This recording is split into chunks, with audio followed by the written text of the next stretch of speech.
ஒரு அழகான காலை நேரத்துல கோயில் வாசல்ல வயசான பல பேர் ஒருவேளை சாப்பாடு கூட யாரோ கொடுத்த தயவுலதான். அவங்க கூட ஒரு குட்டி பப்பி, அழுக்கான உடையோட ஆனா ரொம்ப சுத்தமான மனசோட. பொழுது விடிஞ்சு ரொம்ப நேரம் ஆச்சு, சாப்பாடு வரல, லேட் ஆகுதுன்னு தெரிஞ்ச உடனே இந்த பப்பி மனசு துடிச்சது. அவங்களுக்கு பசிக்குமே அப்படின்னு யோசிச்சு ஒரு ரொட்டி கடைக்கு போகுது. அங்க எவ்வளோ ரொட்டி இருந்தாலும் இந்த பப்பி ஒரு ரொட்டி மட்டும்தான் எடுத்தது. யாருக்கும் தெரியாம போகலான்னு நம்பிக்கையோட நடந்தது. ஆனா கடைக்காரன் பார்த்துட்டான், அடிச்சுட்டான், ரொட்டியும் புடுங்கி வச்சுட்டான்.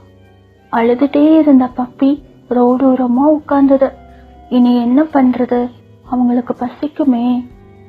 அப்போ ஒரு கொய்யா மரம் பழம் பறிச்சு கட் பண்ணி உப்பு மிளகாத்தூள் போட்டு அழகா பேக்கெட் பண்ணி விற்க ஆரம்பிச்சது.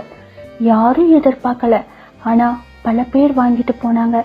அந்த காசோட திரும்ப ரொட்டி கடைக்கு போய் ரொட்டி வாங்கி கோயில் வாசல்ல அந்த வயசான மனுஷங்களுக்கு கொடுத்தது.